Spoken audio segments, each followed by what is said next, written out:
that at one point the two of you, who were clearly a wonderful, and still are a wonderful team, developed what you came to refer to as the distinction. And you had a way of demarcating whether it was human subjects research or not. And I wonder if one or both of you could tell me a little bit about this this schematic you developed at the Hazen Restaurant on Holyoke Street back in 78 or 79. It was a site of a lot of important work. This was back in December of 78. So, Oh my God. yeah. And I think at the time we were trying to sort out the difference between people who were human subjects and people who weren't human subjects. And so I can read this, it's not that long. Research which involves human participants, other than investigators, need not be reviewed by the Committee on the Use of Human Subjects if, and then there were two criteria. One, each individual is invited to participate solely because he or she possesses information about technical, historical, literary, artistic, or social phenomena which are themselves the actual subject of the investigation. So this would be like oral history kind of research or subject matter expert stuff.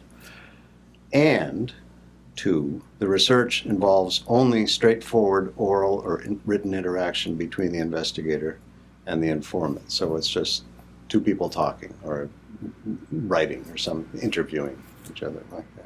However, if proposed research requires the recruitment of unspecified individuals in order that the results obtained from study of these representative subjects may be generalized, then such individuals are subjects and the research must be submitted to the committee for review. Boy, that's brilliant. That must have all been Dean's work. Yeah, it was lunch. And the committee approved that back in December of 78 as sort of an operating principle. I'm interested in that generalized because then that got into the federal regulations at some point. You're seeking generalized knowledge. Yeah, yeah. When did the National Commission report come out? Was that 78. 78. So Yes. that was this. We probably got that word from the commission. Nonsense. They got it from this statement. Okay. Yeah. Come on. Either way. It was in the air. That was an incredibly prescient and otherwise very, very clean distinction. I am impressed. Did you ever share that with other universities or? I don't think it got that far because then The regs. came out and they were, part of this sort of was in there, and part of it wasn't. And then when the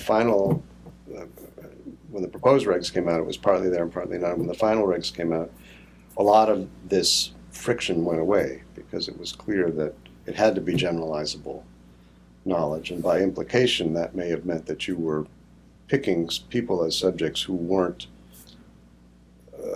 people targeted by your oral history project or your interview with Senator Smith or something.